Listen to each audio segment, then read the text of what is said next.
Мы находимся в летнем Крестовоздвиженском храме. Храм не отапливается, потому службы здесь проходят только в летнее время, после Троицы до праздника Воздвижения Честного Креста Господня. Мы находимся в самой древней части храма, которую воздвигли наши предки 200 лет тому назад в честь победы в войне 1812 года. Подкупольное пространство нашего храма 27 метров от самой высокой точки купола до пола, вот столько оно составляет. В этом храме полнорядный, уникальный резной иконостас, которому тоже столько же лет, сколько и нашему храму. И очень замечательное кадило, пани кадило, так называемый центральный светильник храма. Это пани кадило не электрифицировано. Если посмотреть на царские врата, то слева и справа от Спасителя и Пресвятой Богородицы находятся иконы Воздвижения Честного Креста Господня.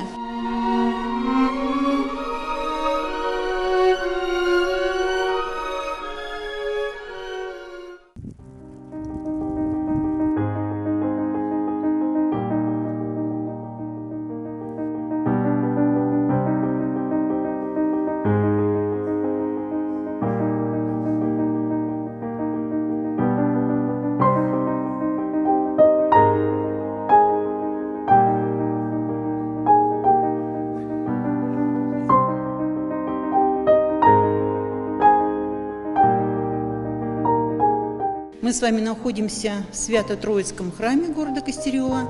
Он был построен позднее Крестовоздвиженского. Дата начала строительства этого храма 1836 год. Построен в основном на средства купца Аксенова, который являлся купцом нашего Покровского уезда. Храм восьмистолпный. Мы видим вот такие вот столпы, их 8, которые поддерживают свод.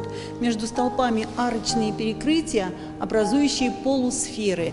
И в этих полусферах фрески, изображающие евангельские события земной жизни Господа нашего Иисуса Христа. Храм теплый, отапливаемый. Службы здесь у нас ведутся в холодное время года. И потому он такой немножко низкий, приземистый, чтобы не выпускать лишнее тепло на улицу. Такой храм у нас построен. Иконостас этого храма тоже не совсем полнорядный, но все основные ряды в нем присутствуют.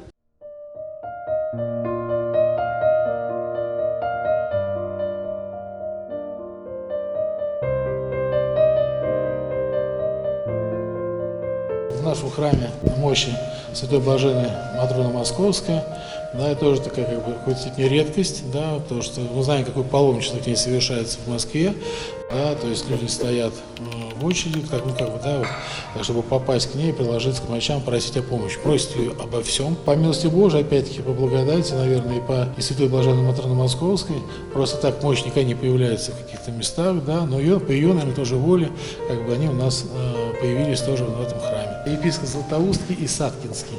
Когда он здесь был настоятелем, он как раз эти мощи здесь и при его настоятельстве ему был сделан подарок этому храму. Здесь тоже были подарены на мощи тоже Викентий, ездил в Крым, в Одессу, и нам привезли вот мощи Луки Военно-Синецкого. Лука, вы все знаете, это врач, хирург, да, к которому прибегают, как и врачи перед тем, если верующие, да, помолиться перед операциями, помолиться перед тем, как начать свою операцию, да, молятся верующие, если врачи молятся, потом идут на операцию, делать, оказывать помощь людям.